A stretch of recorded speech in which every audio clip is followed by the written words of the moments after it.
Bom dia, boa tarde, boa noite para vocês, queridos alunos do Trilhante. Hoje a gente vai falar um pouquinho sobre o FGTS. FGTS é a sigla para Fundo de Garantia por Tempo de Serviço. O FGTS ele é um sistema que visa proteger o serviço do empregado, visa proteger essa estabilidade, a duração do contrato empregatício. Isso se dá porque um dos princípios do direito do trabalho é o princípio da manutenção do vínculo empregatício, né? Em virtude disso, o contrato por tempo indeterminado, ele é a regra e os contratos a termo são a exceção. Existia anteriormente um regime de estabilidade previsto na CLT, no artigo 492, que favorecia os empregados com uma estabilidade se eles totalizassem 10 anos ou mais no serviço. Então, se eles tivessem essa prestação de serviço por 10 anos ou mais, eles eram beneficiados por essa estabilidade que ficou conhecida como estabilidade decenal. Mas isso era um motivo de grande insatisfação e, na verdade, grande reivindicação, crítica por parte dos empresários. E, segundo eles, os empregados estáveis, eles produziam menos.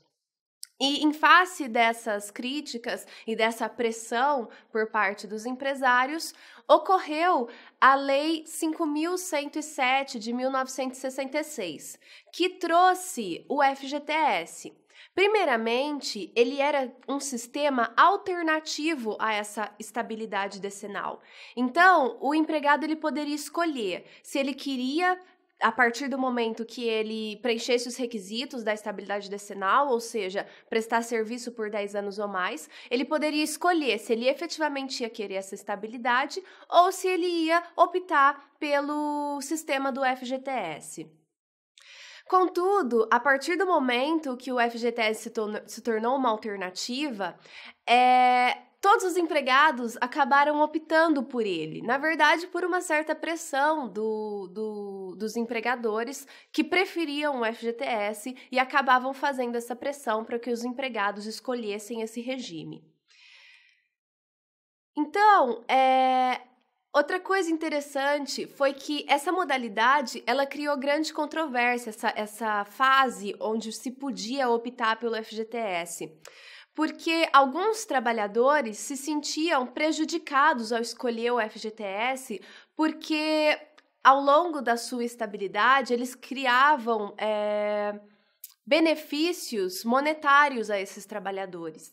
E quando eles escolhiam o FGTS, né, o recolhimento do FGTS, como a gente vai ver, acabava não tendo uma equivalência monetária em face do regime anterior. Mas o TST, para pacificar toda essa discórdia, acabou sumulando o entendimento jurisprudencial na súmula 98, que falou que a equivalência entre os regimes do FGTS e da estabilidade da CLT é meramente jurídica e não econômica, sendo indevidos quaisquer valores a título de reposição de diferença.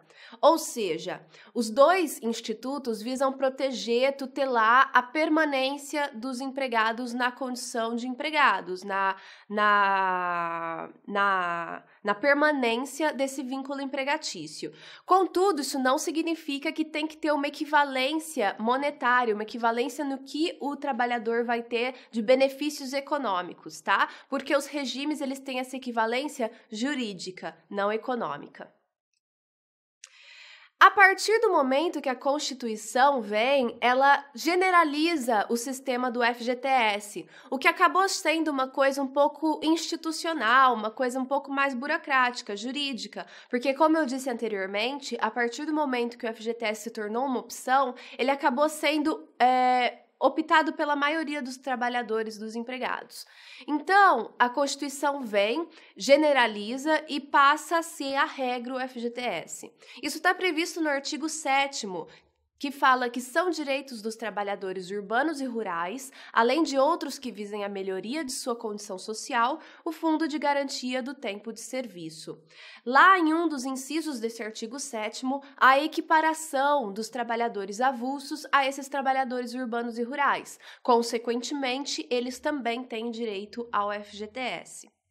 E hoje, a Lei 8.036 de 1990 regulamenta esse benefício, trata da questão mais burocrática de implementação na prática do FGTS. Com isso, terminamos o primeiro bloco de cunho introdutório sobre o FGTS, mas daqui a pouco a gente volta para continuar falando sobre outros elementos desse instituto.